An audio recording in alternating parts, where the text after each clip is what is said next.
Mic check.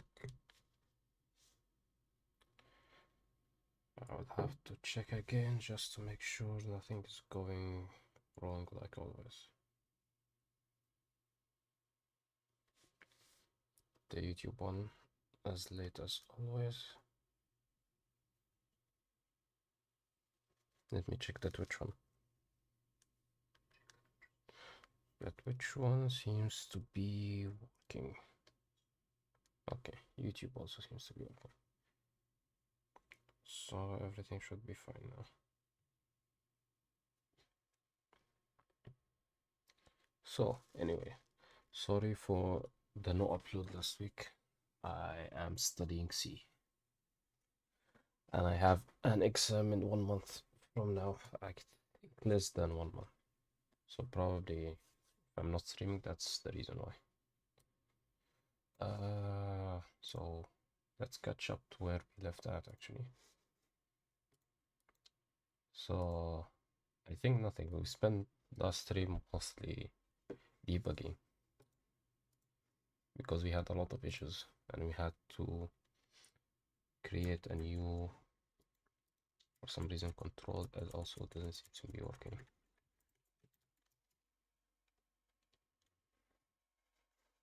Actually, let me try to open a new terminal and check. Yes, so we had an issue with virtual machine and we had to create a new one. So we spent most of our day actually just debugging that part.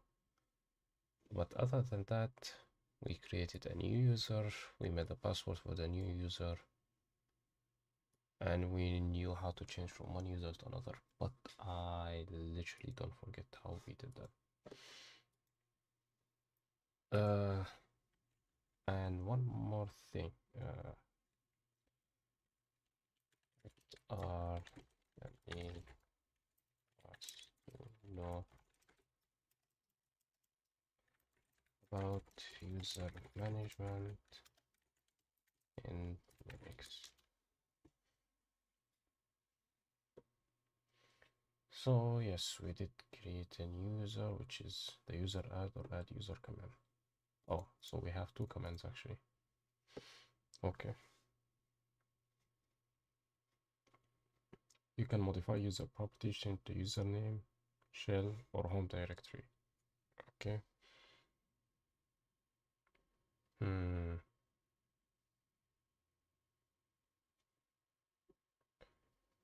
Well, thinking logically about it, we created a user, we made the password, we changed from one user to another. How to delete a user is the next question. Or no, even before deleting, how to check the list of users you have.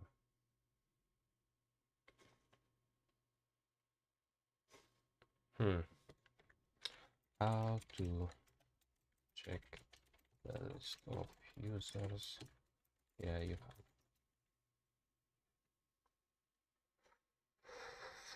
have. We have several methods. We view the Etsy password file.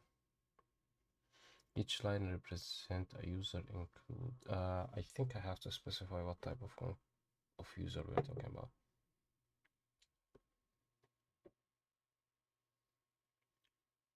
Can be used to list all user components, all user accounts in your email. How about specifically users? My hand is not handling today. That I created manually using the add user.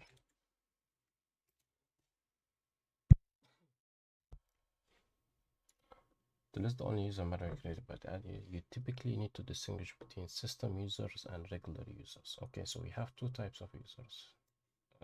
Yeah, I think I tried to look for that command last time, the one from above, and it gave me a lot of users, that's why. System user have a lower UID values, with the regular user typically have higher UID values, often starting at 1000 depending on the distribution. So we have to make a filter. But first thing first, why do system need a user? Linux and most operating system users are essential for several reasons, and each tied to the concept of security, resource management, and system organization. Each user typically has its own permission and access right, which helps isolate resources. This way, a user can only access their own files and data. It prevents one user from accidentally or maliciously affecting other users' file or data. When I thought about users and permission, system files wasn't the first thing that came to my mind. Privilege and management, audition, resource management. Still find it hard to digest that actual system files are user in that sense, but explain to me more how system users, not how, but what you system users are. System users in Linux are special types of user that the system creates for managing and running system services, daemons, and other background tasks. Unlike regular tasks who log in and interact with the system, system users are usually designed to perform specific functions without direct user interaction. Here's a deeper look. Background, limited privileges. System users are often associated with services. For example, web server will run under a dedicated system user, such as www data, to isolate it from regular user space and reduce the risk of system compromise. Limited privileges, not allowed to interact with the system in the way the regular users do. They are used for controlling access. Characteristic: no logging capability. Users generally cannot log into the system. They are not meant to interact with the system direct to prevent them from logging in. Their shell is often set into the user as bin or bin false. Example: SSR daemon might run under system find like SSHD. UID, yes, here the UID range is what we're talking about. System users typically have lower UIDs, usually below 1000 or sometimes 500 depending on the Linux distribution. Regular user account have UID starting from 1000. So what are UIDs? UID. Do we seem that we had a lot of other reasons about what is a system? Yes, so purpose of system user, characteristics, examples. Root. The super user, which is unrestricted access to all file commands. While it's not a system user, it's in the traditional sense. Yeah, I guess so. The first user technically and the root user is a system user. For background services, used by system servers to manage system level operations, allowing the database to run. Okay, I don't think I have to concern myself too much about what system users are there, but knowing this much is enough, I think. Forget about this, forget about that. How to change, how to list made users. I think there is a proper term for it. We have system users and other users. which was here at some point. Regular user. Regular users.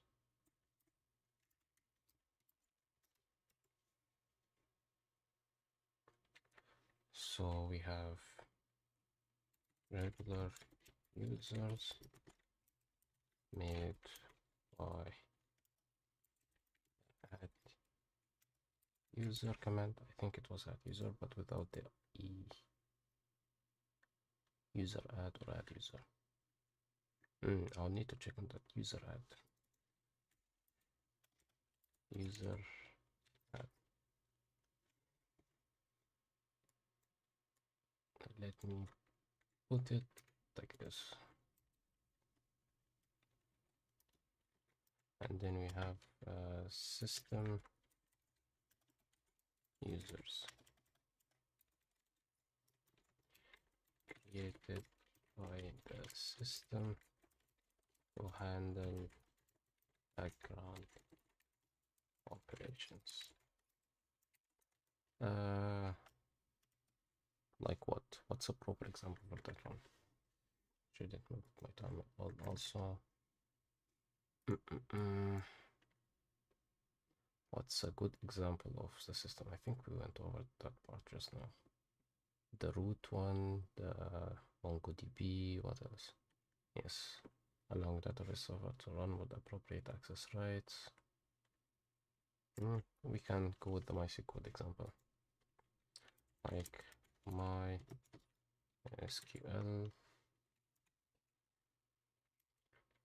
to give proper permissions to it.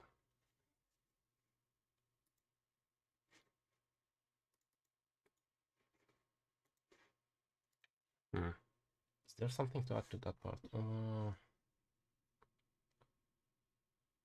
By permission, I think it's self-explanatory what type of permissions we're talking about.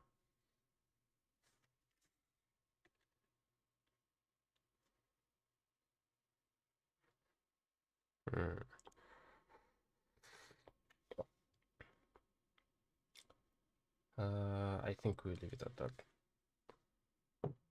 To solve that issue, we will need to create a filter. So the way to distinguish between different users is through the UID. UID stands for user identifier. It is a unique numerical value that is assigned to every user on the system to identify that user. The UID is used by operating system to manage permission, access right, and ownership of files and process. Every user on a Linux has a unique UID. Okay, UID is stored in the 8-seed password. Fair enough. The operating system uses the UID to track ownership of the file and the process. Makes sense. Used by the system to identify and manage users, especially for permissions and file ownership. For example, when you create a file, the system assigns it an owner, the user who pays that file. Okay. File system in Linux are more concrete with UIDs rather than human-readable username. Yeah, better. So when you check file permissions, it's the UID that is being used behind the scene. No, okay. So we see the permissions, but the computer only sees UIDs. We have root UID. Okay, so the root has a fixed UID, which has full administrative access to the file and is assigned UID 0. The root can perform any action on the system without restriction.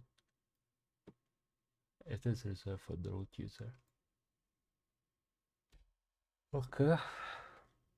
Then we have regular users are assigned UID starting from 1000. This may vary depending, but common 1000.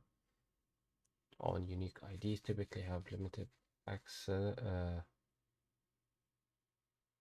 Well, I mean, it depends how many access you give them. So you have above 100, above 1000 and less than 1000. So this makes us have another question here, which is how to distinguish between system user and what was the other name that I gave? Regular users.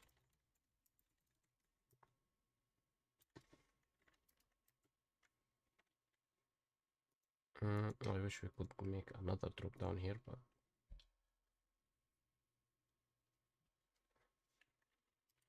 true UIDs, unique identifier.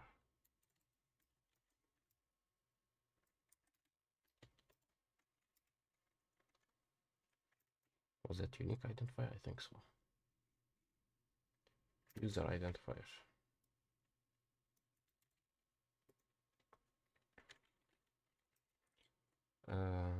Linux system uses to distinguish between the users and their assigned permissions.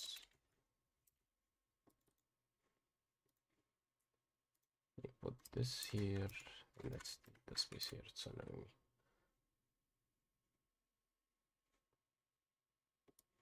Wait, how do we make an underline here again? Obsidian underline.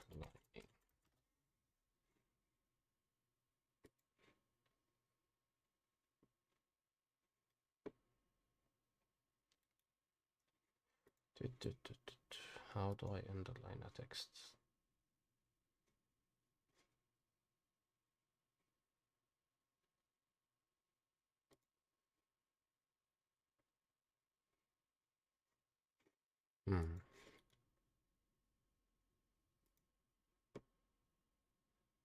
The answer should be easier than I thought, but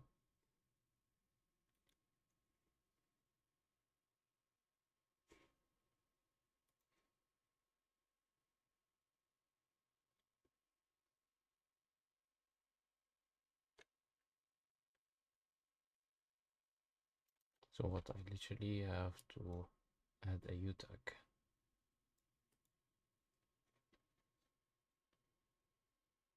Code block, horizontal. We have heading, code,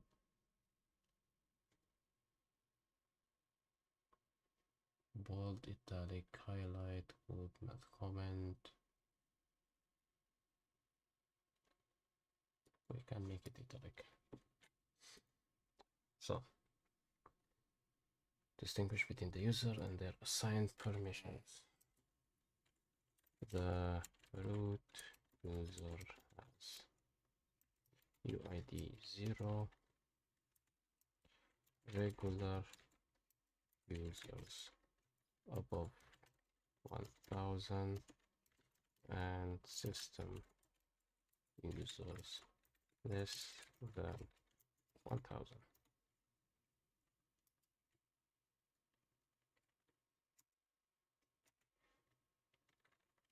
So the answer is to create a filter.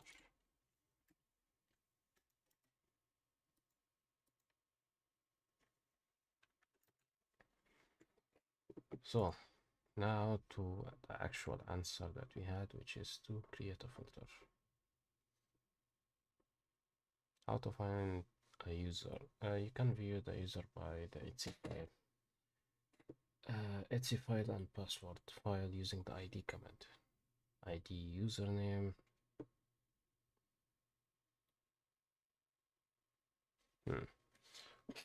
You can manually search by using specific, but we don't want to just search, we want to list.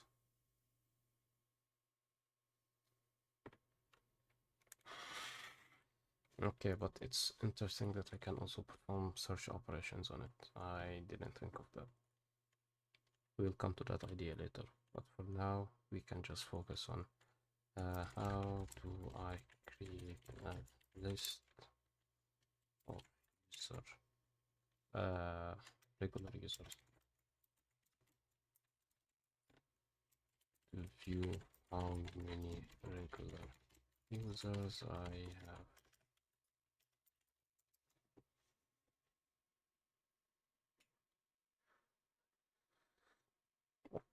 Can use the out command to filter.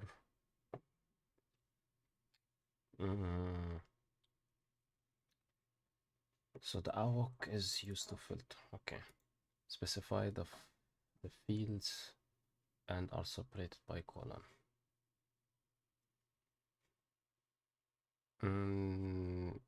Print one. I think I have to open the file first to see how it looks before I start filtering it. So nano,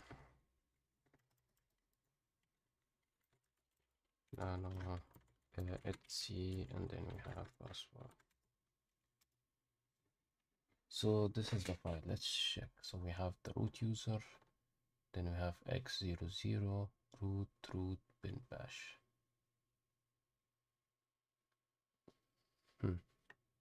If I do remember correctly, we should have a user here named mint.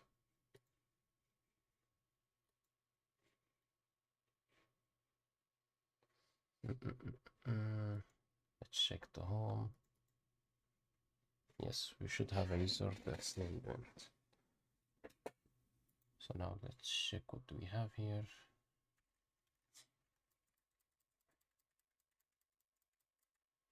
Messages, system, active system, UID, cups, all stuff I know nothing about. Yes, we have the mint here at the last. I'm not sure if they add the user based on recency. That's a word. But we have mint, then we have x 1000 live session user, and then you have the place. So it's divided into two. We have the UID, not sure about the session part, and then we have the path. Okay, which should also be here. So this one is for this, and it's we don't care about the path, we only care about that one.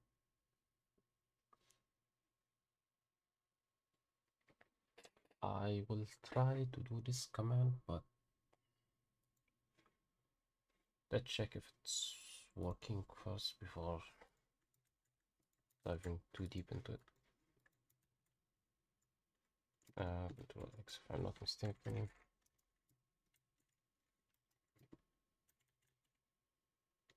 The control doesn't seem to be working anymore. It's maybe because I clicked on the accept. Close terminal, yes.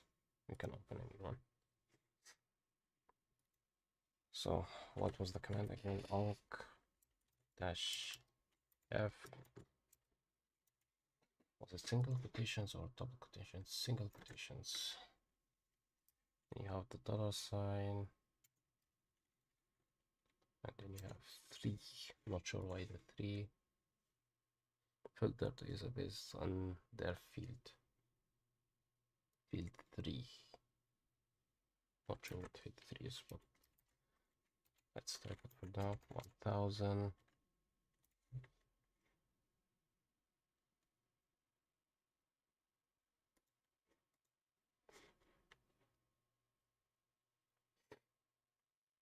Uh, 1000. Then you have the print part, which is also suspicious because it looks like Python to me. Let me just put this down. Print $1. Okay. Print, and then you have $sign, then 1. And then I think I should specify the path. And yes, the end of the quotation is after the print. I did that a bit early. Not sure if it's the quotation mark or the other mark, the tilt one, but we'll see. Then you have the path. Let's see. That's what.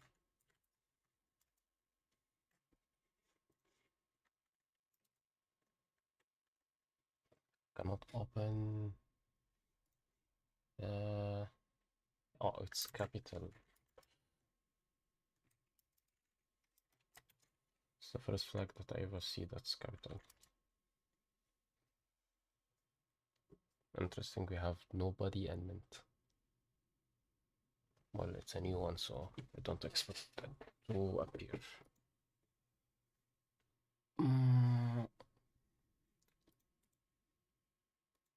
I want more explanation on that command.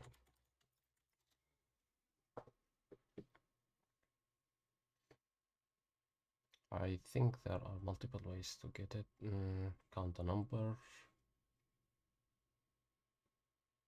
exclude system users.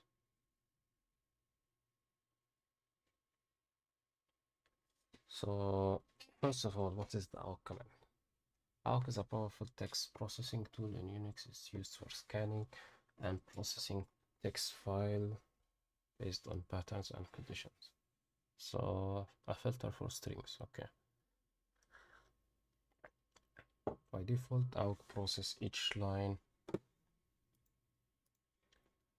process each line of input and can perform actions each line depending on the condition. F tells the awk character to use the field separator. So what's the field separator? Specify that the fields in the input are separated by colon. Was it? I'm not sure. I need to check that one. I know. Let's see.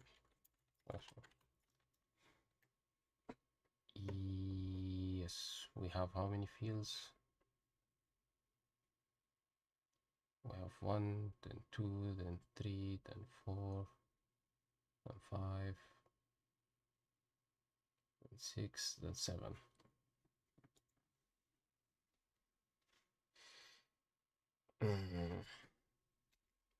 Interesting.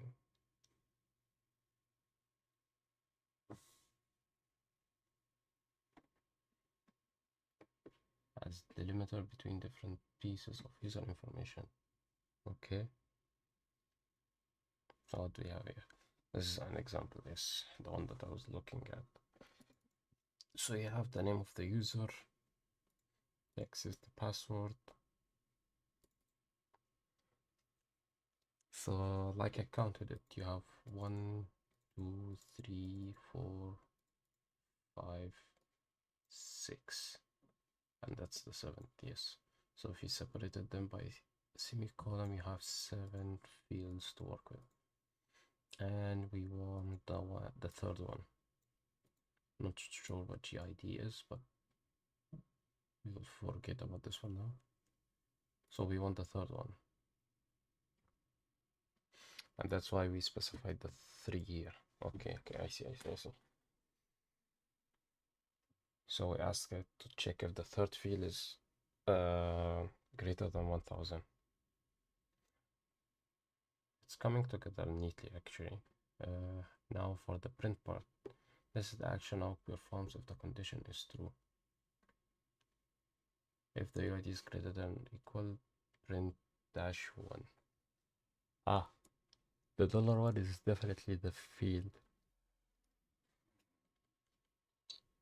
to print the first field. So probably print is one of the commands here. But I need to make my own check later type of list.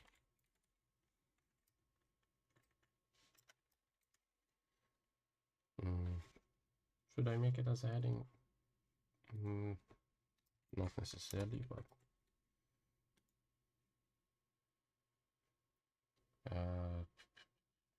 make it like a task list. So what will be right here? I'll command.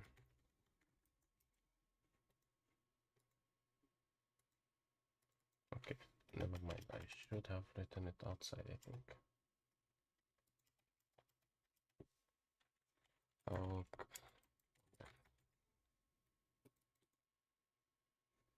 not the dictionary. I don't want to see a lot of bugging here. Change the format. There are probably shortcuts for it that I just not aware of.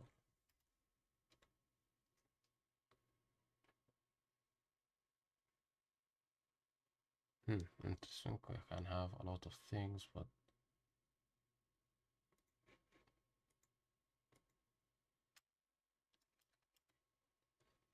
due date, property ID, on competition, nothing really, just a normal. And let's got that one. Just insert it here.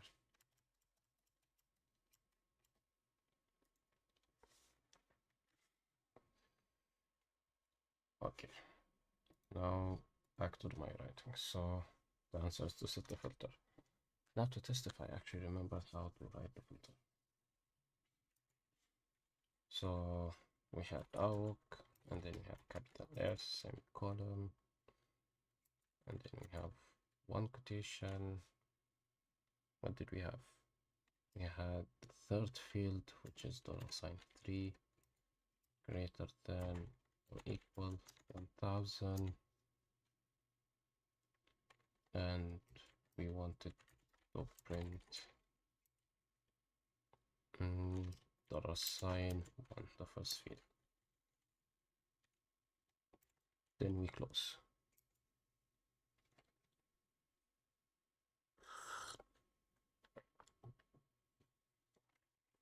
And I think we have to specify the folder after. Let's see.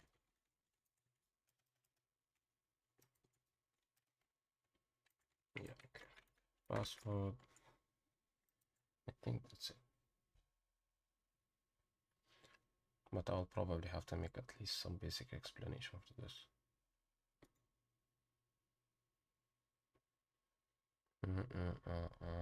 What is the command? Let's check. If I forget the quotation marks, I think I did. Dash F, print etc password. Seems about right.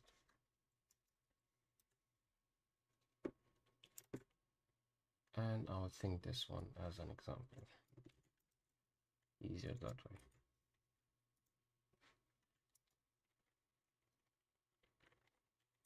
A semicolon. I actually never tried. Is for dividing string. Is calling is the string the right word? Into fields by numbers, for example.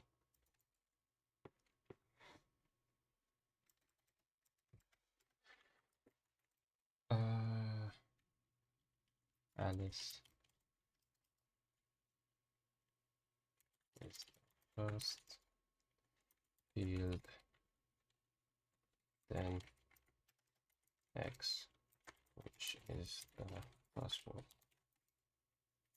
then 1000 and one actually is the third field of our field width,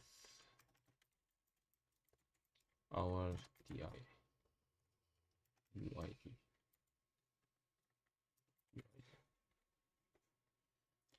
Yeah, just the dictionary really quick.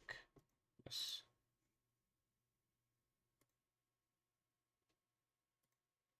Maybe I should write here that it's an actual example and put it into quotation. Example.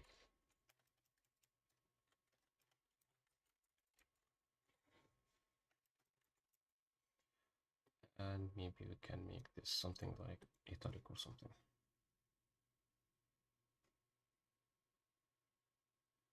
Italic may not be. How about quotations?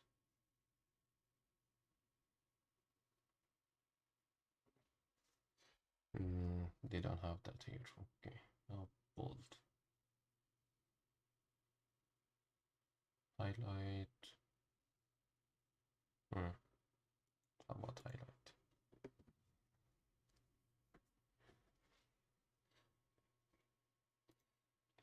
And here we say explanation.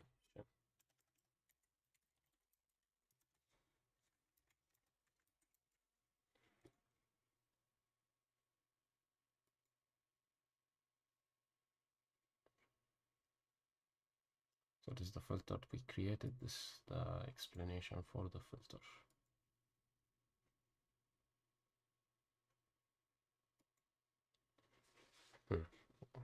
Yep, I think it's neatly done. Even though I would like to know more about the AWK, I think we will leave it for now. It's more interesting to do it later while not doing it now and focusing on other command. Now, what's next on our list? We know how to list our users, and apparently we only have 2. Oh, the control is not working, so never mind. The control is important, so I shouldn't make it reserved for coming out of the terminal, the virtual machine. We'll check on that part later, actually. So we have an no one, I think, user or something like that, and then you have the mint user that we actually created, or the default one actually. I think the virtual machine automatically creates the mint user for you.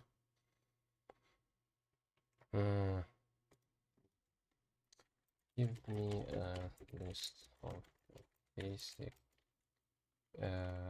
things I need to know about user management. I think I should probably copy it here so I know in advance what I will be doing. So we made the checklist here. We should also probably make some type of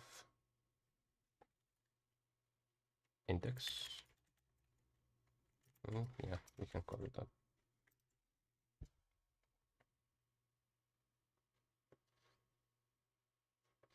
Users and groups, I think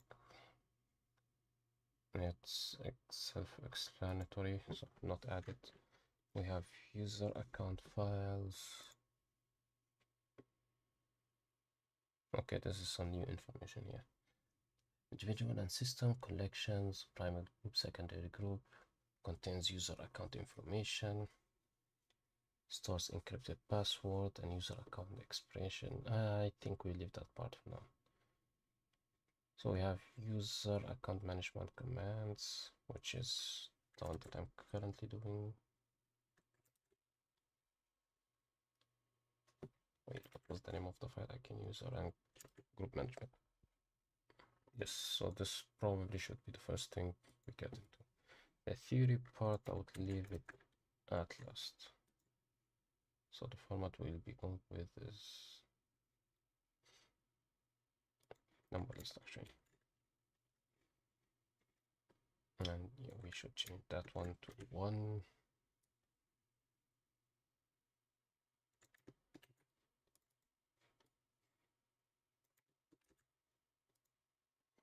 So we have 1 user and account management commands, group add, group delete. Then we have user information. We kind of dabble a bit between both, just the UID actually.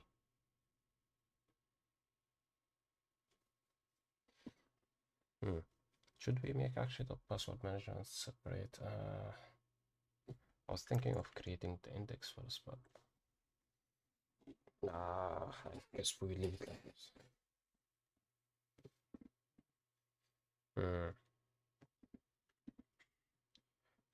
So I wanted to make logical sense. So we have user management codes. Okay, never mind. We finished here. What's that? What I completed in that time. Actually nice. So it can show you what type of things you wrote during that time. Okay, we will take a 5-minute break just to check on what we have so far. And my coffee is almost cold.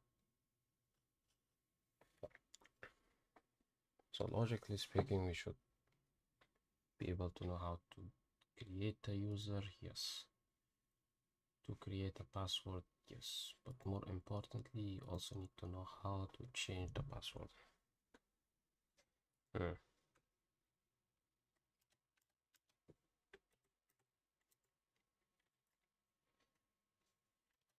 Too many tabs here.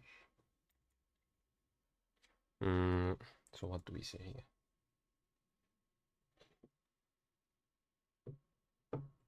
Okay, we have here add user. We have make a password, change password, change user details. I think that's the model which we should probably get into.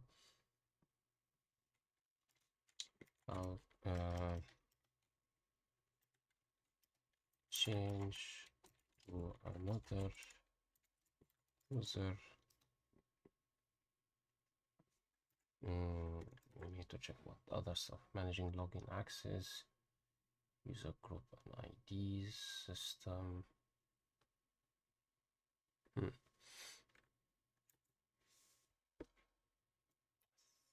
think it will be better to just keep it user management for now. And actually, let's forget about that part even. And why is it like this? So we have, I need to make it numeric. First of all, yes.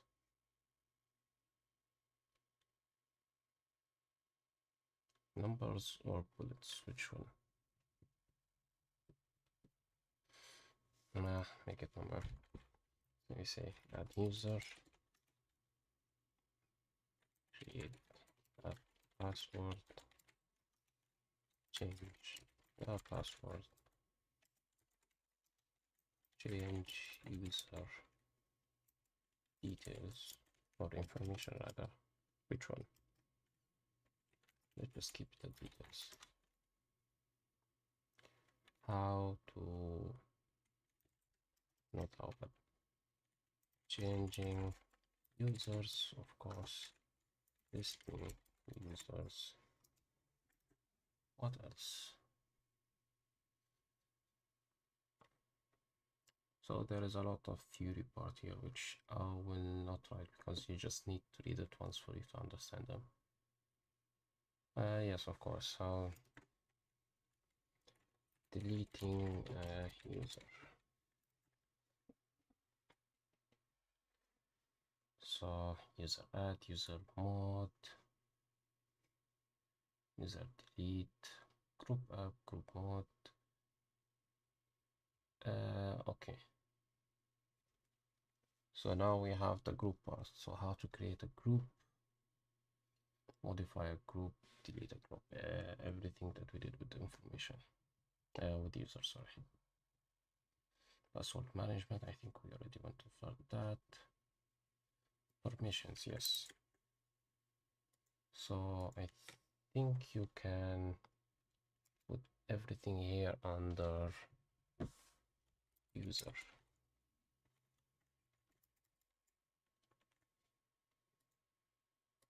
So this is for the user. And this one will be for the group. And this one will be for permissions.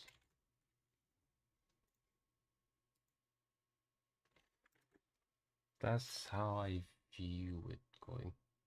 Managing login access, I think that will be part of the permissions. I think we went over that. System users are dedicated servers. I already know about that. Managing user account, specific home directory, login management, user workflow. I'm not sure what that is. Wait, is that here? I don't think so.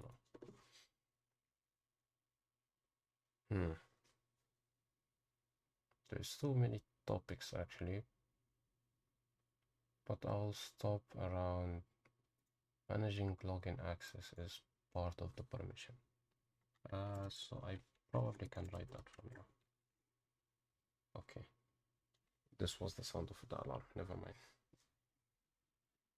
I mean, technically we were working, but we are still doing something. Even though it's a rest.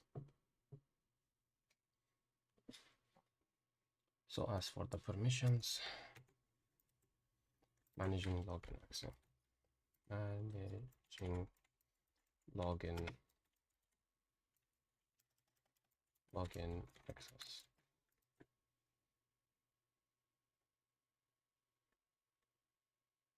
Groups and ID, that's part of it. We have system users, managing user account. I'm not sure why do we have that here. Should be login management. We already went over that part also. User creation workflow. Set a user, assign and add the user to the group.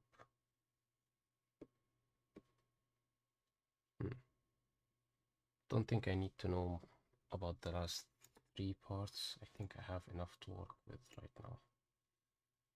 So we have the users here. We finished.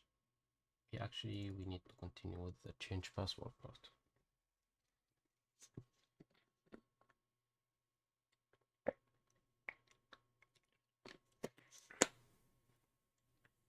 Before that, we have to add a user, which I forgot how to. -m is used to create the user directory, specify the shell. And I think the shell specification was not mandatory because it's by default it is bash always. So let's create our old user. User -m. Wait, don't I have to specify the directory? Okay, no, it does it in the home directory. -s, and might as well just make it that it's in bash. Actually, I want to get rid of that one since I'm not using it.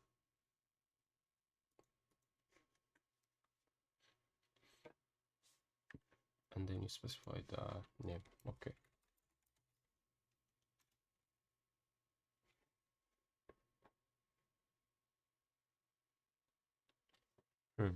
I'm not sure why it's giving me a unknown option. I'm pretty sure it worked last time. Okay. How about it's not user add, it's add user.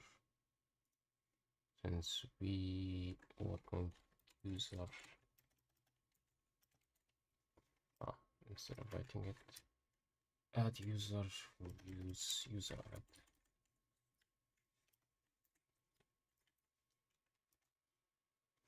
Permission cannot log.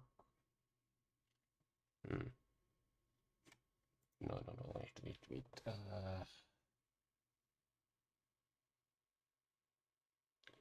User add, so it is user add. I was just typing the wrong one. User add. We have -m, -s. Then we have bin, bash, and then the name.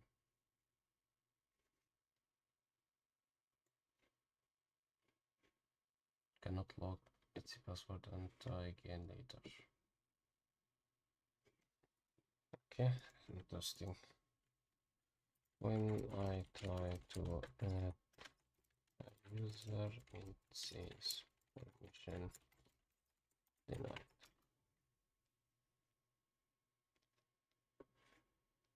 You do not have sufficient permission to perform the action. Adding user require root. Wait, do I need to use sudo for that one? I don't remember that, but we can check. Sudo.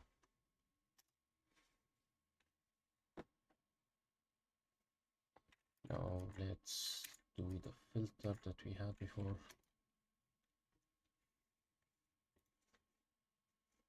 And might as well just add, yeah, okay, it was sudo, but I forgot about the sudo part.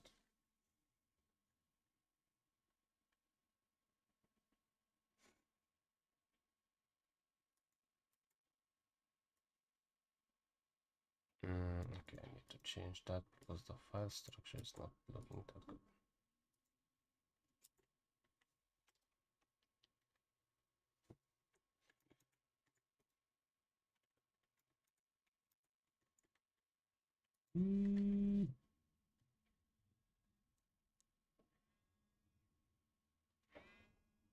We'll check on that later. So yes, the mistake that we had was the groups part. Not the groups part, sorry, the sudo part.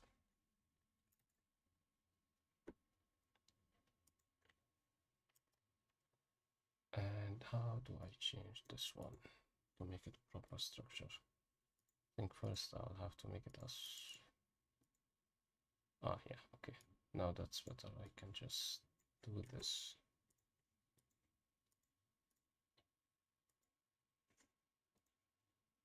For some reason it's not changing here. Should I make it as a title? Probably. Yes, it's better that way. Might as well actually even make numbers for them.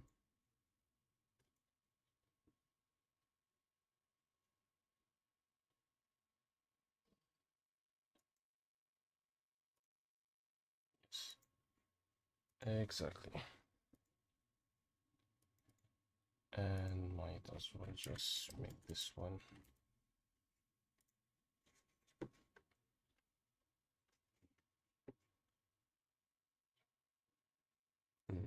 I think we only have like what?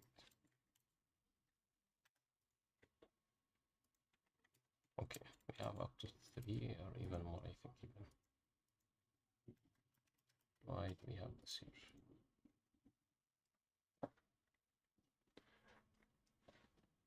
Yes, now it looks more appealing and more organized.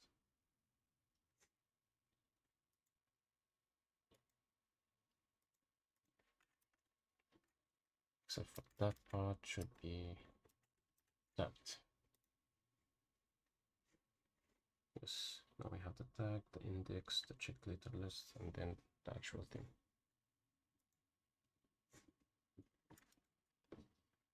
Okay, keeping everything organized will take a lot of time, but save me a lot of time later when I review my notes. So check later list is not working. Anyway, that's enough time on that part. So we did manage to create our user. Now to set up a password for it. Check Obsidian for the password. Sudo password souma. Yes, here. It's also sudo, which is interesting. So everything is sudo. Maybe I did write a sudo last time and I didn't forgot.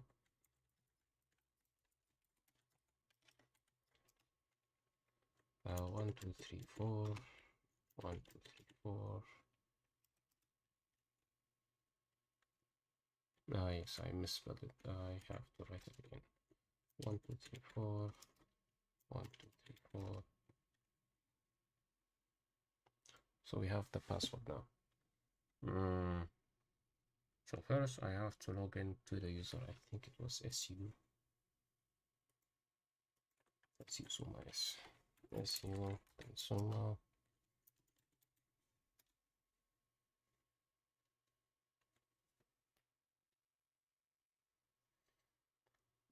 Okay, now it's writing it in that format, but before it didn't. Okay, I was going to just start googling how to make it in that format, but I don't think we need it now. And the list we checked on it now to the actual last thing.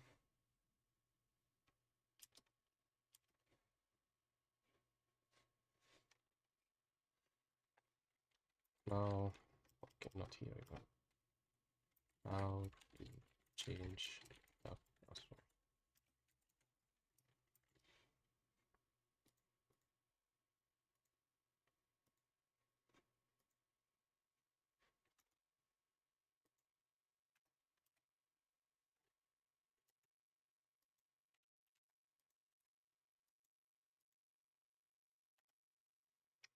Now, how do we actually change the password?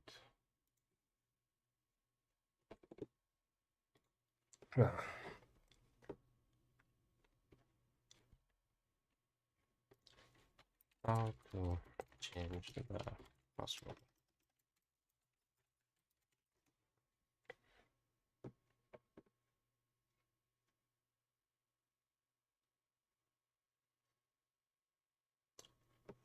He will be tend to enter change a user as a root with your sudo password username. Replace your username, the actual username of the person who knows the password. Yes, of course, you'll be prompted to enter a new password. So if I did it as sudo and then just password, so it's basically the same thing again, it will just redo the password. Force password change upon next login. So this one, when it's as a root, if you want to force a user to change their password the next time they log in, this command would expire the user's password. They would have to set a new password upon their next login.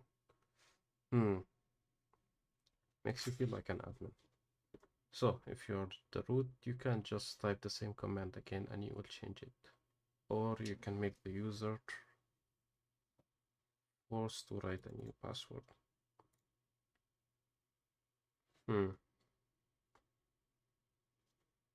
So what if I am not the root user?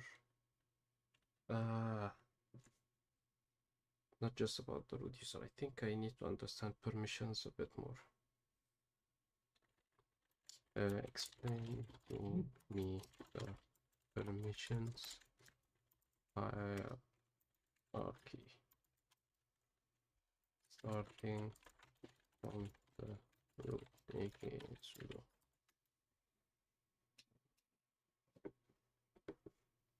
They are structured in a hierarchy starting from the root user who has the highest level access. Yes.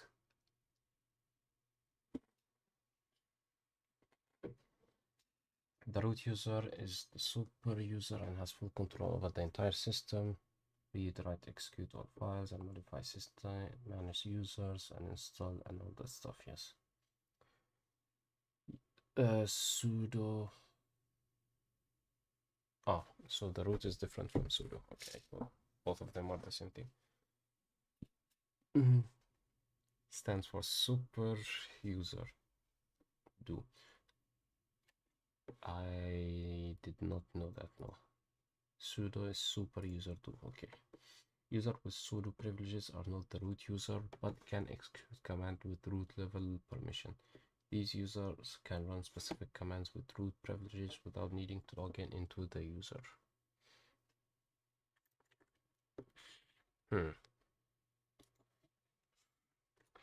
X quotes.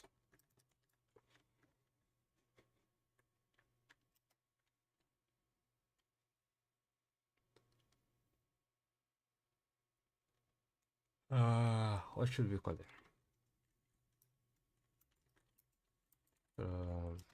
Permissions? What was my question to begin with?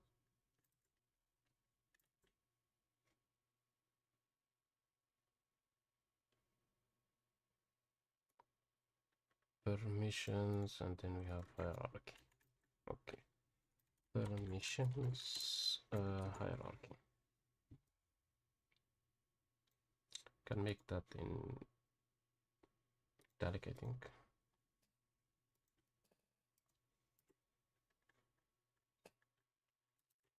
Yes, so we have the root user, which I don't think I ever got access to before, but we have the super user too, the sudo one, without needing the root. Okay, etc sudoers file defines which user have sudo access and which commands they can run. Okay, so you have the detailed level of command. Okay, this can be edited using vsudo, a special editor for safely editing the sudoers file. So let me guess, each user have a sudoers file and it specify which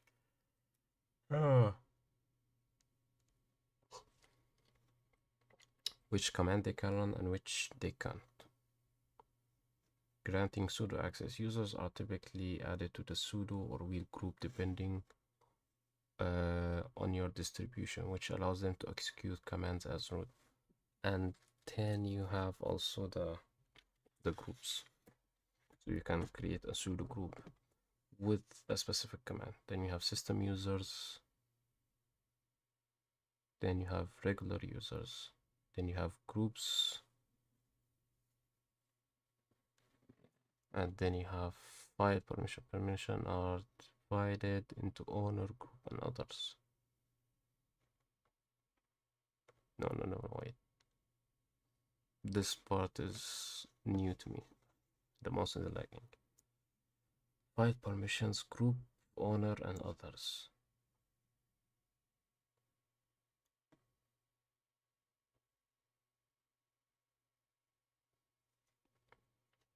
Nah, my brain is about to explode.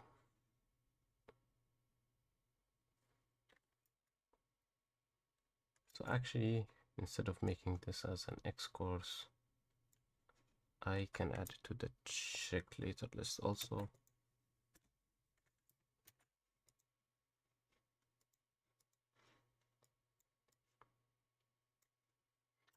But I would answer at least one question. Sudo and root aren't the same.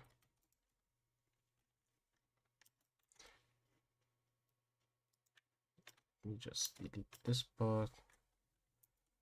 The root user is how can I say it? It worded it here very good. The root user is the super user as okay, has full control over all the system, but the sudo, aka super user, do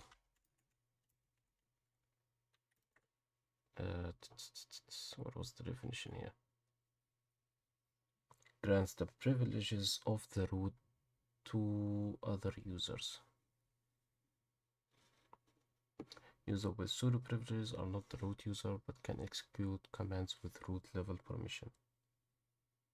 There is a current specific command with the root privileges without needing to log in as well. Sudo is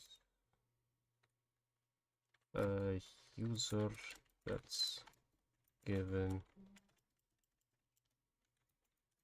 the privileges of the root user.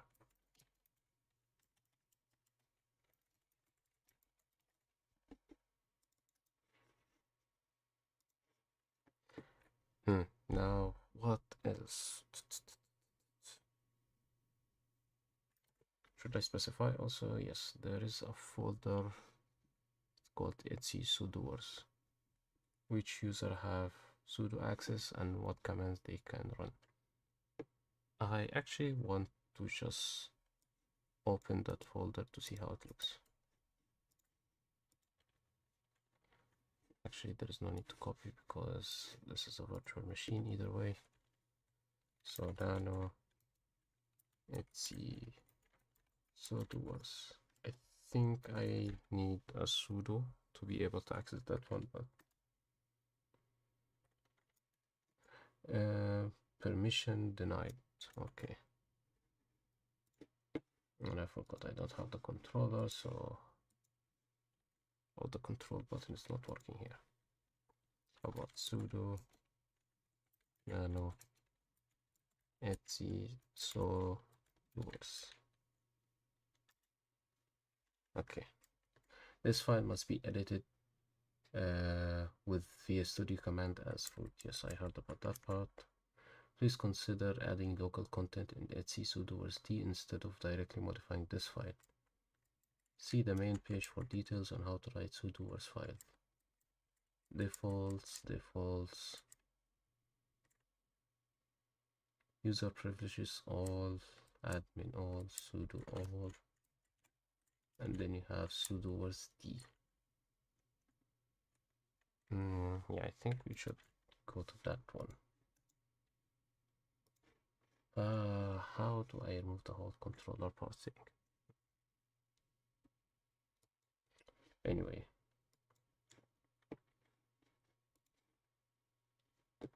we can go to the other file. Let's see. So doers.h.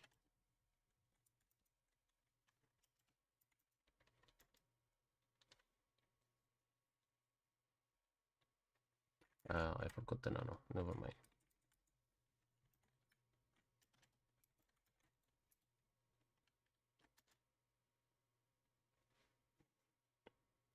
Nothing surprisingly.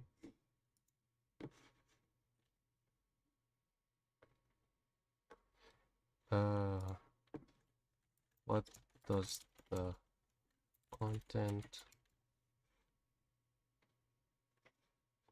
granting sudo access user are typically added to the sudo or wheel group, which allows them to execute command as root. How about this? What does the content of the sudo file look like? Permissions are configured. This file defines which user or groups are around the command. Yes.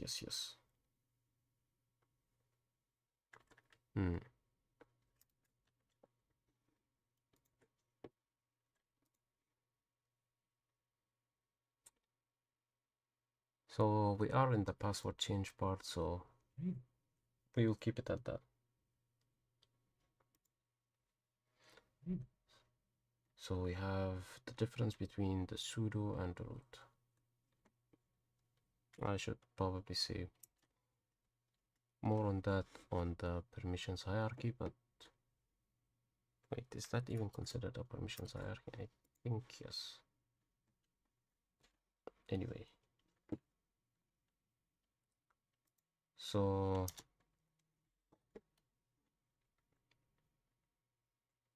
to actually change the user, we don't need to do anything, just to write the same thing again. That's if you have the sudo command, and that's why we started this whole thing.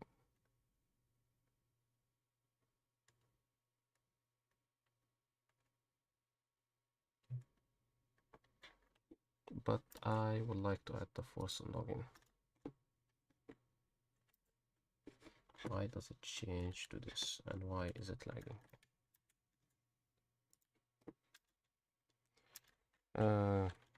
To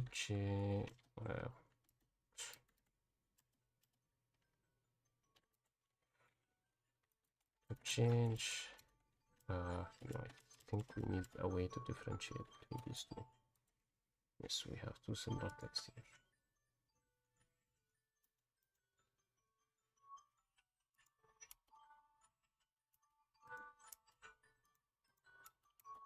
Surprisingly, I cannot press space on that. Okay, we can make it as this.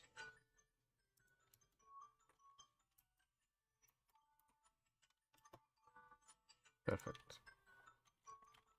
To change the user password,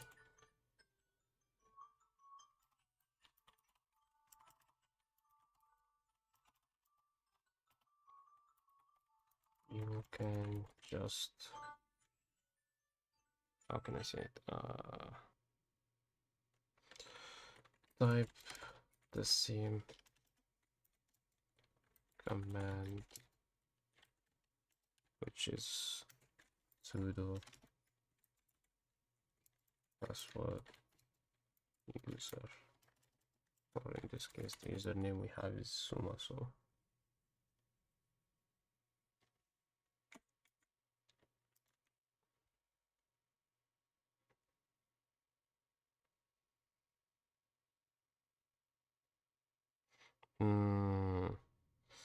thinking about the other part, how should I explain it? Or you can force the user to make a new password on the next live logs, which is interesting. I'm not sure if we will even use it, but it's called dash e. It's interesting to have, but I think there is more to it than meets the eye about managing passwords and stuff like that. So what do we say? It's /e basically. Sudo password -e. Let me say so again. Probably should make it in an entirely new line like this. Yes. Should probably say password management.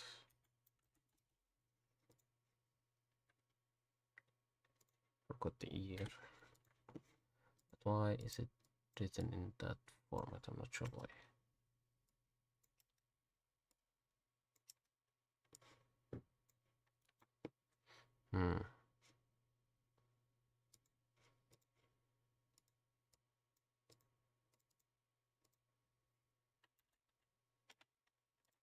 Okay, how about this? There's no due date, there's just AWK. Nope. Weird. Anyway, we'll keep it at that. So changing the password actually is relatively easy. Just type the same thing. So what do we have? We have the add user finish, create user finish, change the user is also finished. Okay, we finished 25 minutes now. We have the change user details. Probably take a breather right now.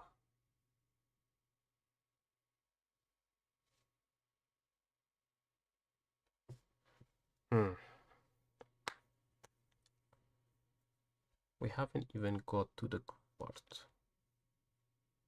These are the ones related to the user. Actually, I can ask this. What are the commands that's important and related to managing the user? Maybe there is a management operation that I'm not aware of. Adding user, yes. Okay, this is the view. We'll get to that one actually right now. The user mod, to specify certain stuff about the user. Delete user also we haven't done, but we'll get to it. Changing the user password is relatively easy. Listing the users. Wait, what? Display all lists of all users. Show user information including ID, and other stuff. Interesting. ID, then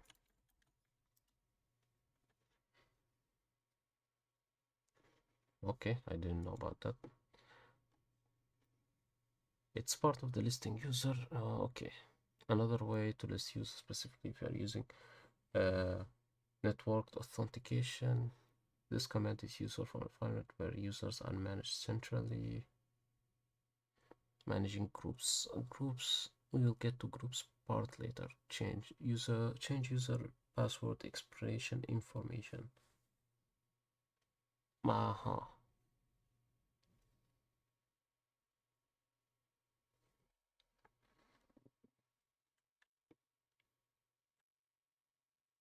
Change the ownership of the file or the directory.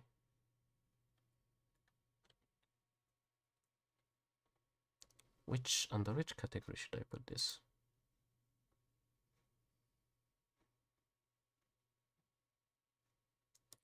I should probably take the heading at least for now and type it here.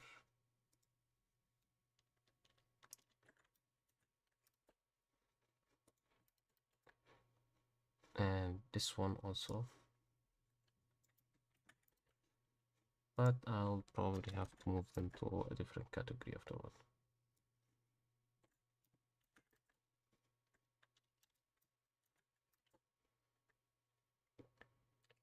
Viewing and accessing sudo access. Also that one.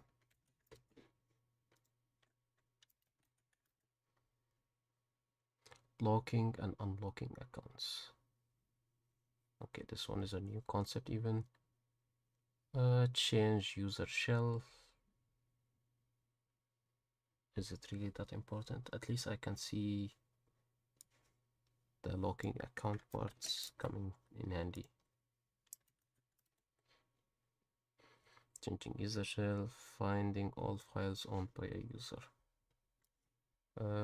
Yeah, that could be helpful. What else? Display the last login information.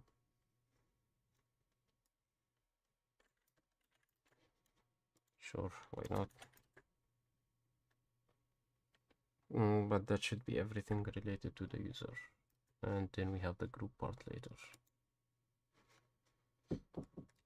But we finished this, we are now in the user details and then deleting the user later.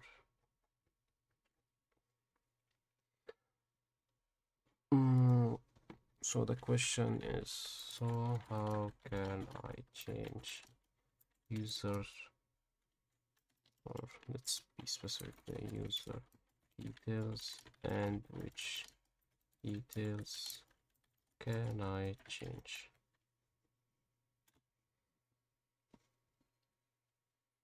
You can change user detail using the user mod command, which allows you to modify several aspects of a user account.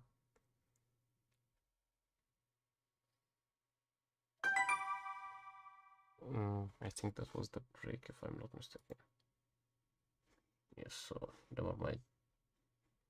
We took no break either way.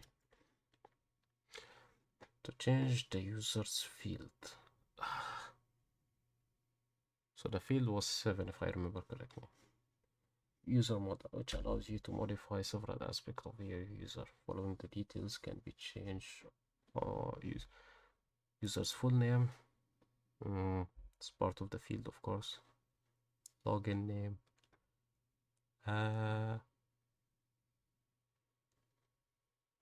Well, is there a difference between the full name and the login name? Change user's home directory. Of course, sure, why not? Change user shell. Add the user to the group. Change user group.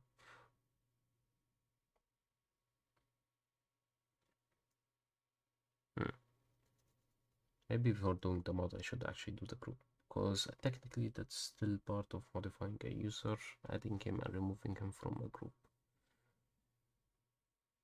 Set user password expiry information. 90 days, wow. Lock and unlock user account. Expire a user account. Okay.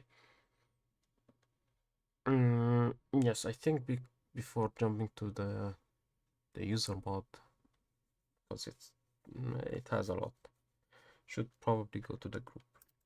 And before going to the group, I would like to at least, I think it was just delete user. How to delete the user? Yes, just user delete username.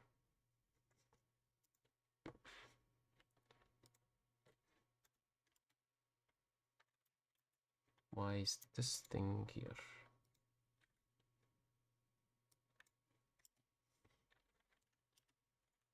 How to delete a user? That one would be quick. It's just user delete and then the user. And of course, don't forget the sudo.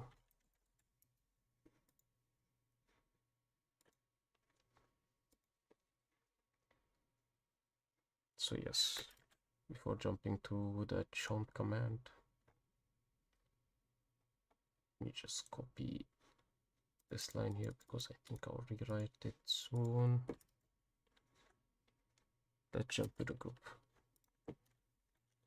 Explain how groups work and how to manage one.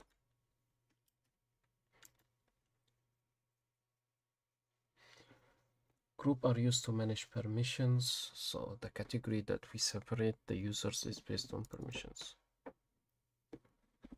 or users collectively. Instead of assigning permission to each user individually, we can assign permission to a group and all users in that group inherit those permissions. Groups are crucial for managing access. Okay.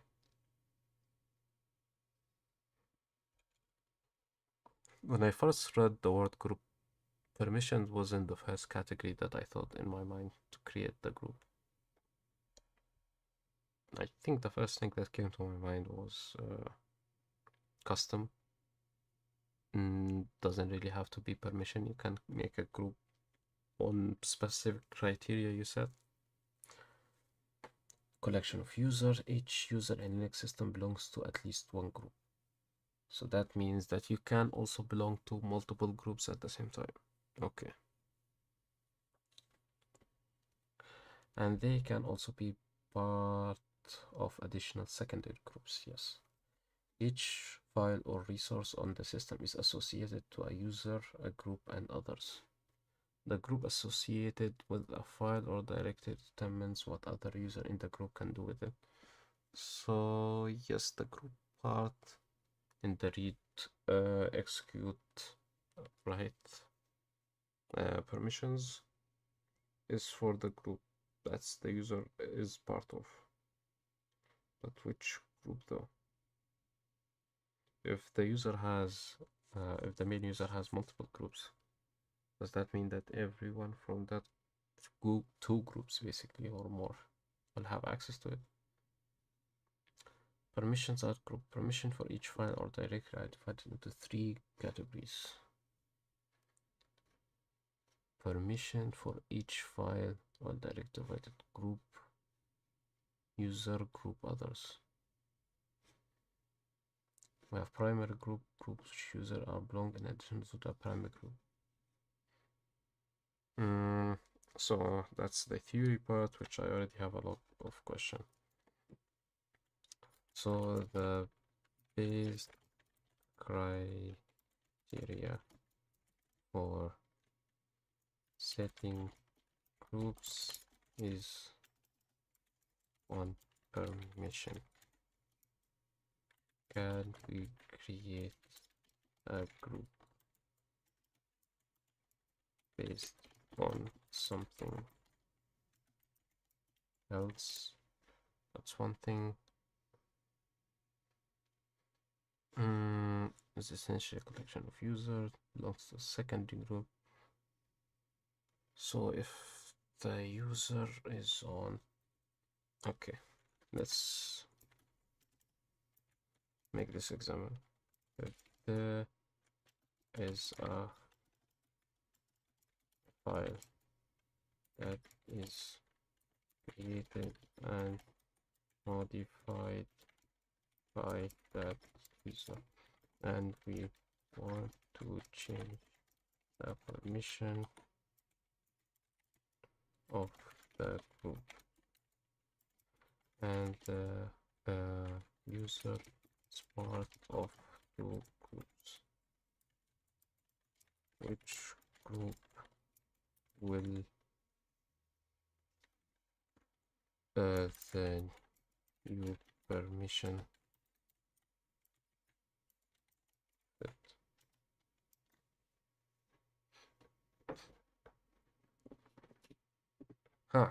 That was a lot actually.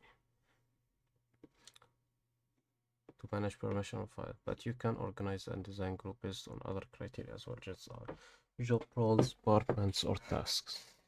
There is a deeper look into how you can use group and how file permission works when a user belongs to multiple groups.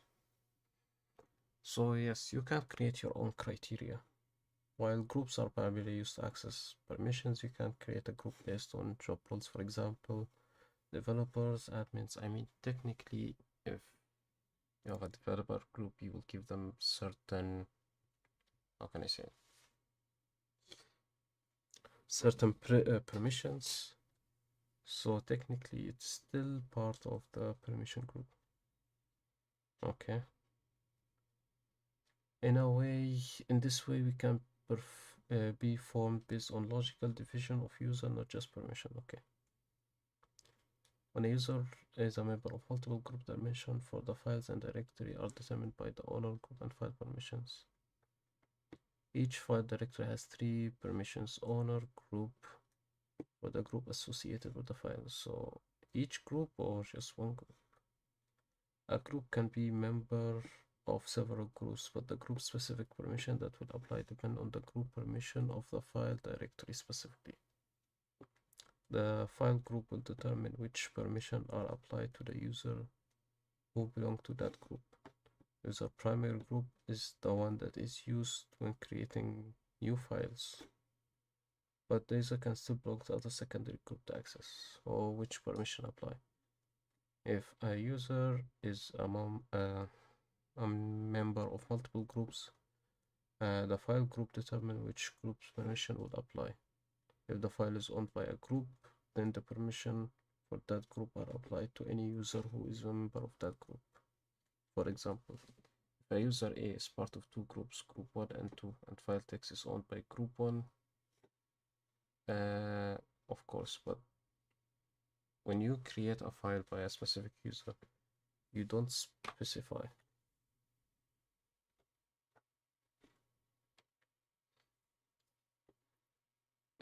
Which group permission are applied, even if the user is part of the group of the file is determined factor. So changing, nope. If a user is creating a file by default, to which group will it belong?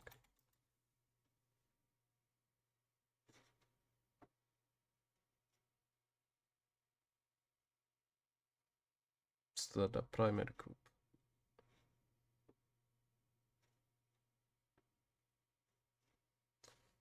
Typically the same as the username of the user at the time of account creation. When the user create a file, the file group ownership will be set to the user's primary group. Okay. And what's the default primary group for a new user?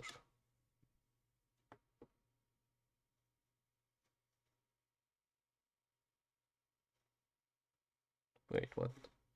When a user is creating the user add command, the system automatically creates a group with the same name as the username and assigns the same primary group for the user. uh, interesting. So the group that I have is the group named after me. Mhm. We need to create not just a question, but okay, we wanted to make a question base, so that's how I will revise everything. I need to adjust my brain and go all the way back to all the first questions I asked. So first of all, what is a group?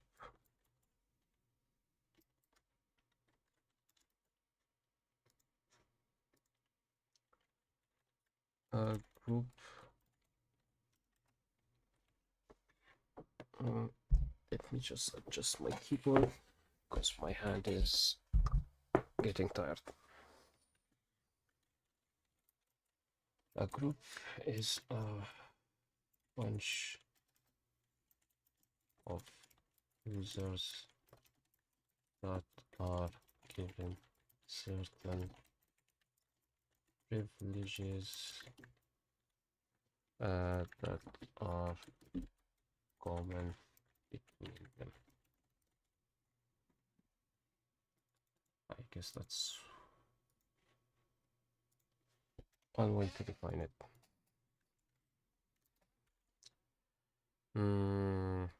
So what else do we need to know? So yes, first thing, it doesn't have to be a criteria based on permission. It can be logical. For example, a developer group. So that's one thing. When creating a file, the group mentioned in the rdwx dash dash dash, we can give them read only at least, dash dash dash dash dash dash, is specific to the primary group of that user, which is by default the user name itself. Well, how? When you create a user,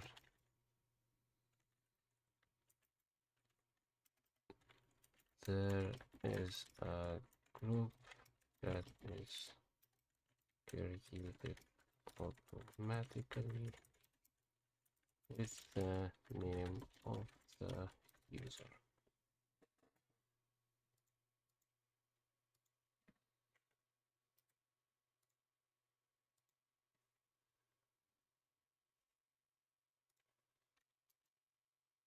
Actually, this one should be here, and let's, yep.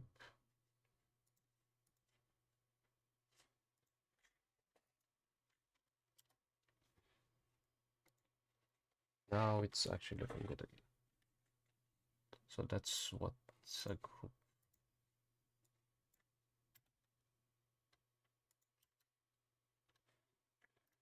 So I think we finished the theory part about groups.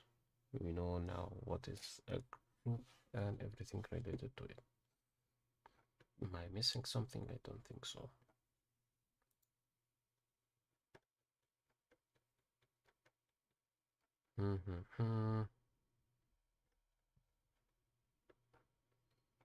So this is the group part.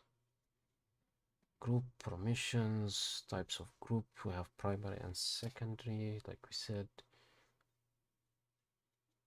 display the group users belongs to. Groups, and then the name, I mean, if it's by default, it should be the same name as the one that I am currently at. We are still admin, so we can't check groups and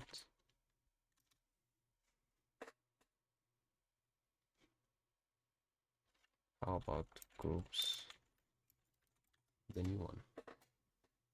So the mint is part of multiple groups, not just primary. Oh, okay, we do have the primary, which is the same name.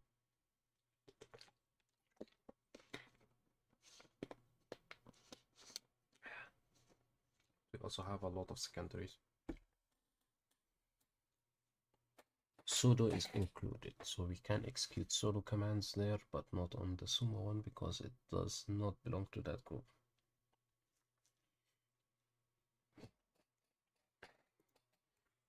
So okay, that's a useful command. How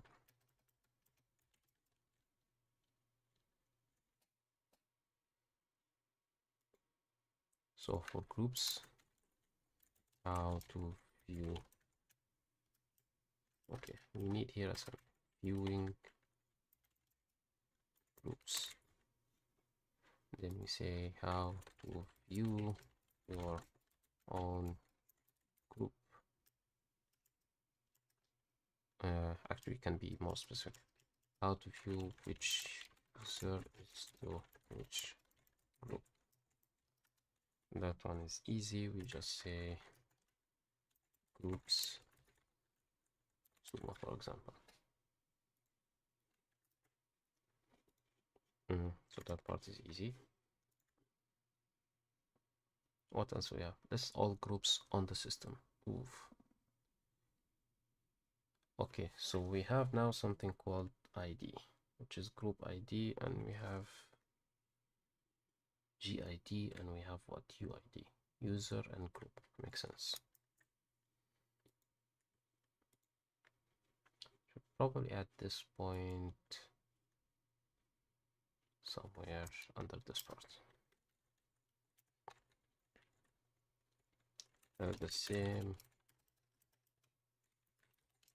way we have user ID aka UID, we also have group ID GID. It's proper to add it with the what is a group part rather than make it in any other place, or even make it as a standalone idea. So back to what we were viewing, how to list all groups in the system.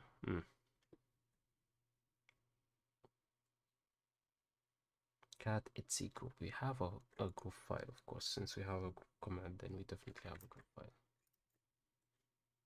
And cat is easier because it just prints it in the terminal. I should probably use it and not nano. Cat etc group. I mean, if you plan on reading on it, you should not use nano, I think. So how many groups you have here? We have a lot of groups already. We have the root group, and look at this, we even have it as 3 field type of thing. So we have bin, we have system, we have admin, we have mail. I want to look for the mint and the souma one. User, non-group, chomped, voice, fax, staff, games, users, and we have mint here. I need to dig more into that part.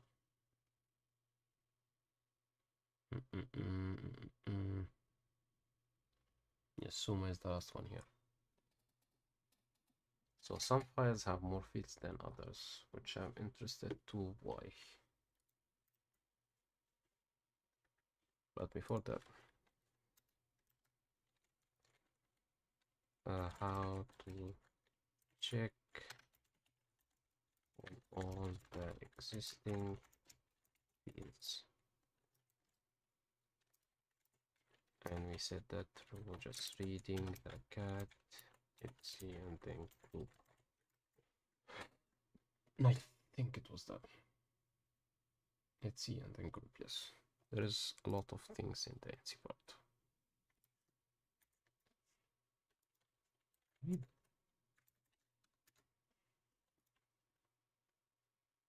Simple commands, but this one has more that's going to it, especially about the file structure. And now, since we know about the what was that command again for the search, awk, not sure which way to pronounce it actually. Show me an example of the inside of the group file will look like. So while this is doing its thing,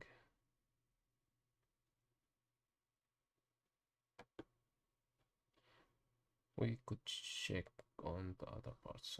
Show me the example of what's inside the group. Nope, nope, nope, nope, nope.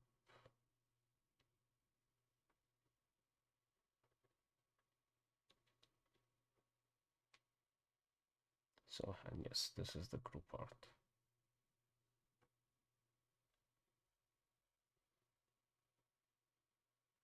So we said the viewing the group. Okay, how about since we are in the group part, should actually write we have viewing the group,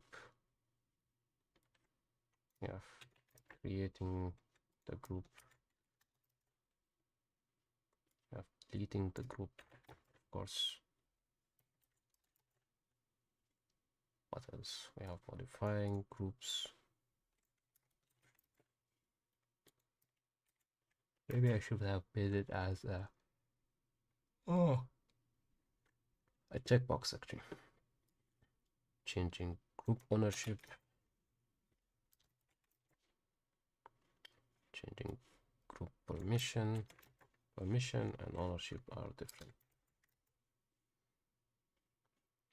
Adding and removing users from groups, of course.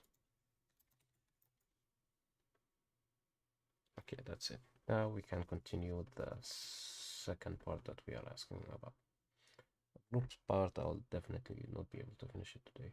There's too much to do. And I should probably need a fresh mind just to digest everything. The group information is stored, lists all groups in the system, group name, group ID. I mean, you can check that part again. It was done to just clear the screen up. So let's read the file again. I think it was just called group.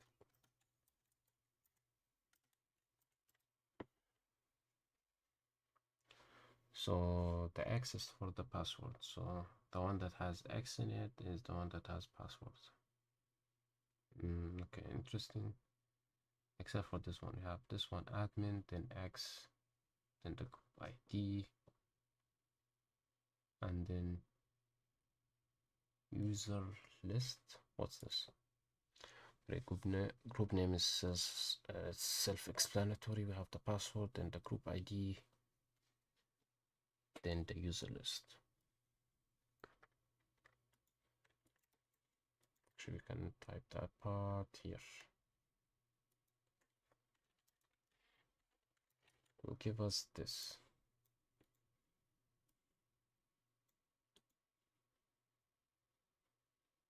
Let's make it like actually.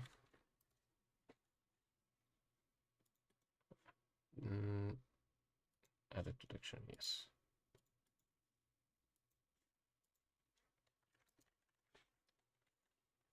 This is the format inside the group file.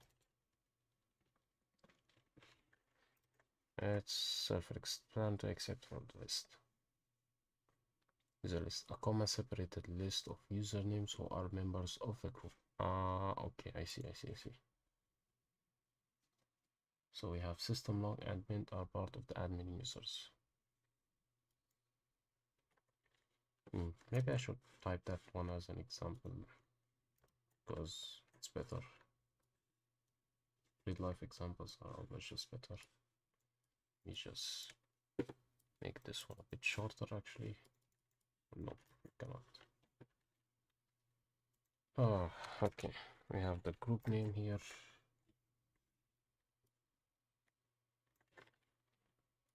Okay. We have admin x4. Admin x and then 4.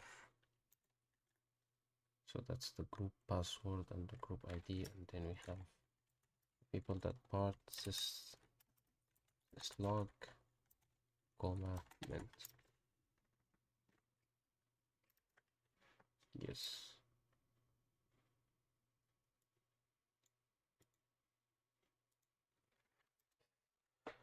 For the user test, this is where we mention all the users that are part of that group separated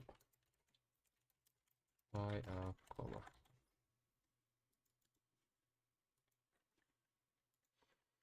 Interesting. It seems the file structure is very fixed, so it will be easy to search for it. Especially now since we know about the awk function or the awk command.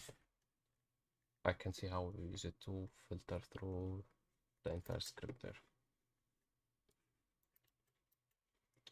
Anyway.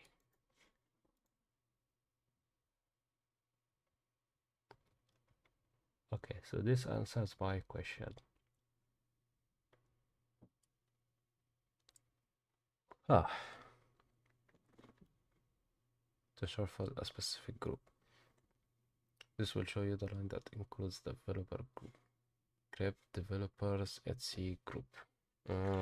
We can search about mine actually.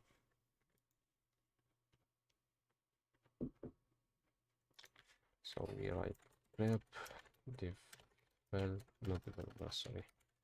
mint etc group. That's a better search function actually. So we have two search functionalities. You have the grep. Do we have the awk? Okay, I'll remember that. So we are part of the admin, the cd-rom, sudo, dev users, lab admin, of course the mint, which is the same one, and some share. Okay. Oh, command versus what was the name of that command? Grep versus the grep command or searching.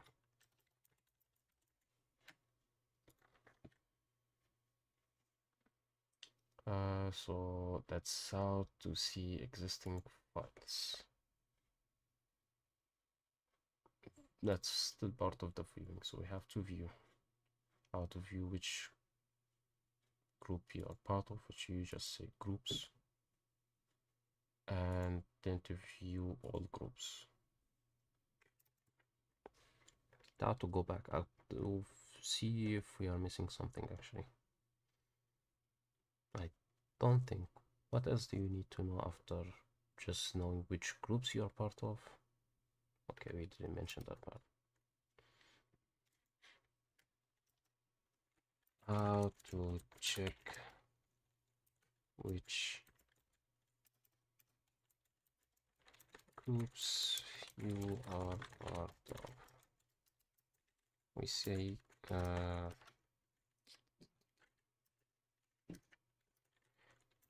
grep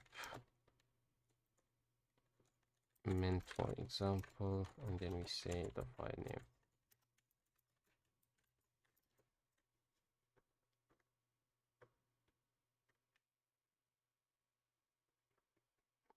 I think that's about it.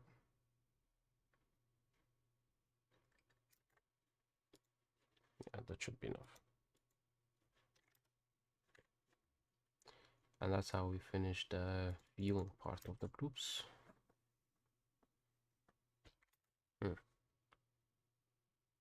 I should link these ones here, but that's part of the organizing part. I'll leave it for later.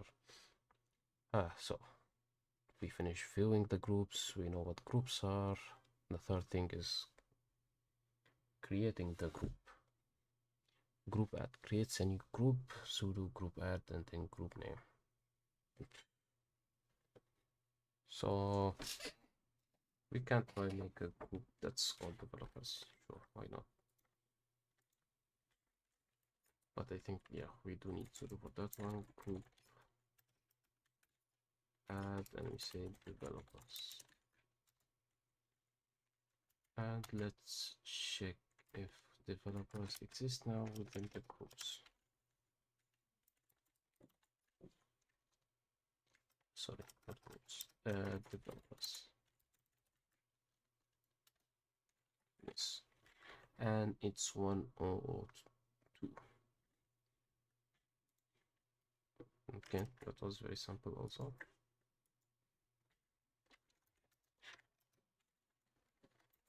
How to create a group. Very simple also. We say sudo group add developers.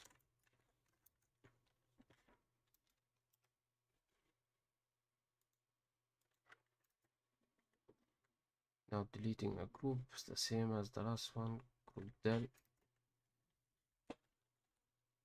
How to delete a group. Let's say group sudo. Of course, I always put the sudo, but I think with anything related to users and groups, I should probably add them always. Sudo group del.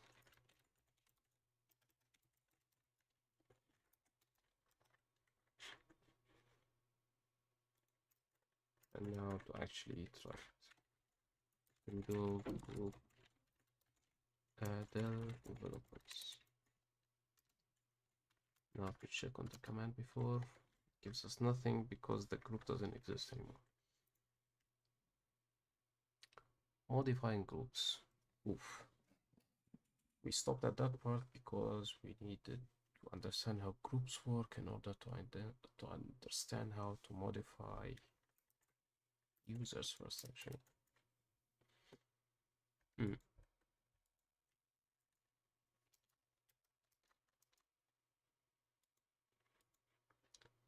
I need some way to separate this. So this is the group part and this is the user part. How to add user, password, listing user, changing the user, or changing the user's details. Isn't that the same thing? My brain is not braining. Too much Linux today. But I just want to check. What have we done so far? Add user, create user, change the password, change the user detail, or change the user. It's basically the same thing. No, actually, okay. Changing the user is different from changing the user details.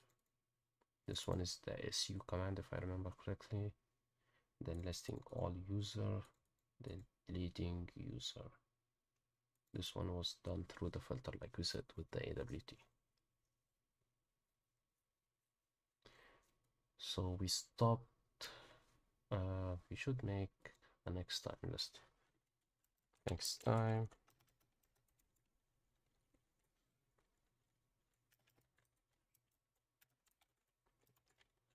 What we'll be doing next time? Change user, which is mod user, I think it's called.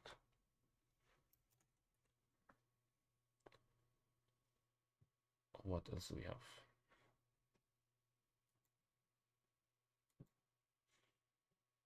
I see why it didn't add it.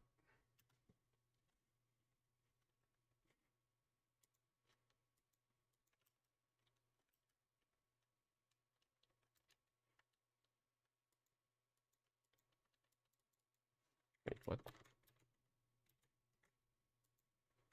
Yeah, I was going to say, where did everything just go?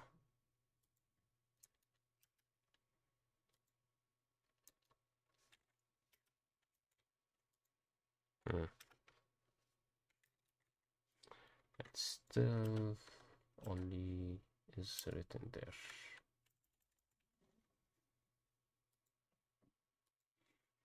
Well, it is what it is.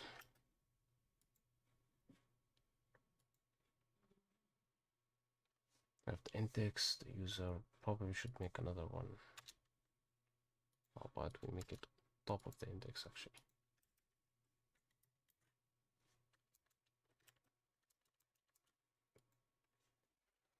I think it was 3. Now it's lagging again. Not sure if that's a lag from the program itself or my computer. What should we do here? We will call it next time.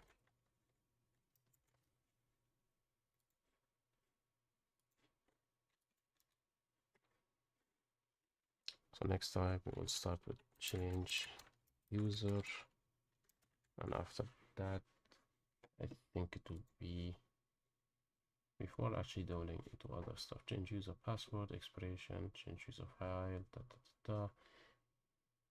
I think it will be better to go with modifying the user.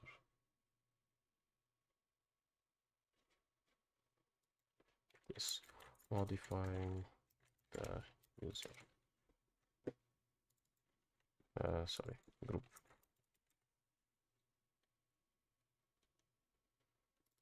And the same here is modifying the user. We have modified the user and the group. What else? Then I should continue with the user stuff. Change the user password, expiration, ownership of file, change file or directory, view and managing, then the rest of the user, which is kind of a lot actually. Finding all the files owned by the user. Yes, we are getting too deep into the user, I know, but might as well since we are already on the user part before getting into the groups and then the permissions, but there should be actually more to it. Not sure if I'll be even be able to finish all of this by next time, but at least it's a bit more organized, so I don't have to actively type for ChatGPT what should I study every second after I finish a certain topic. Speaking of which topics,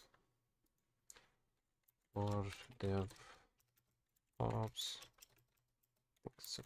is what are the main Linux topics I should be familiar with?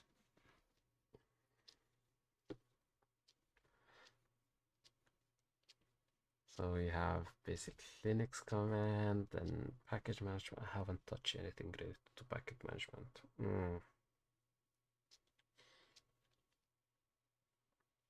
User and group management is the part that we are in, creating and managing users, group, changing user permissions, part of that thing, understanding etc password, group shadow, we'll get to that part.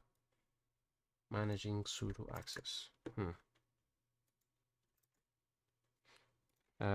Tell me more about point 3 in bullet points. What should I know?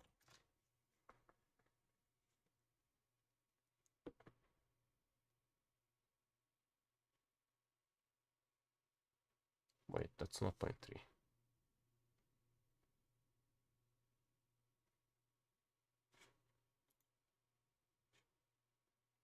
Wait, what? Okay, ChatGPT is brain is not working. Point 3 is user management, user and group management.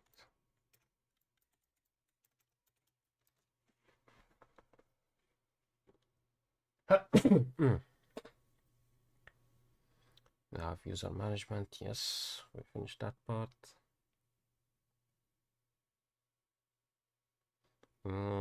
Doing user information.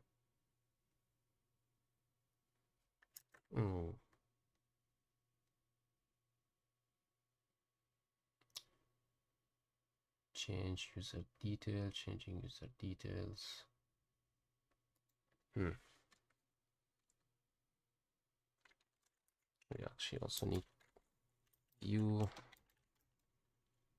user details.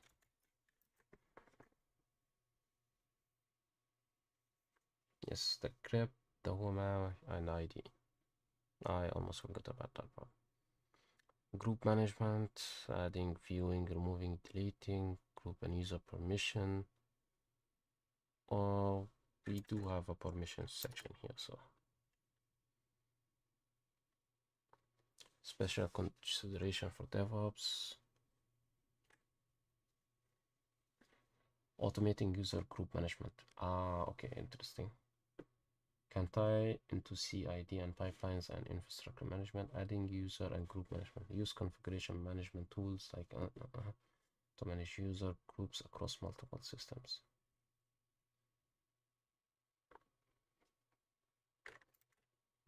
So I think that's the complete index that's for the stuff that we need for dealing with the user, I think. So it's probably not wise to continue searching for more details about these topics. I think that's enough for now. Especially the access, no, the permission part, we probably need to research it a bit more, but that's about it. So we'll finish these ones. Probably take another 2 days or so, while also revising what we already did here. I mean, that's the reason why I put everything in question, so that I can immediately think of the code, no, of the command that I need to write. So I think that will be it for today. It wasn't that long, but we already studied a lot of stuff. And the planning will always be like this. We have the check later list, we have the index. Even the index is a bit much. I should actually make it a bit, yeah, no, it looks fine.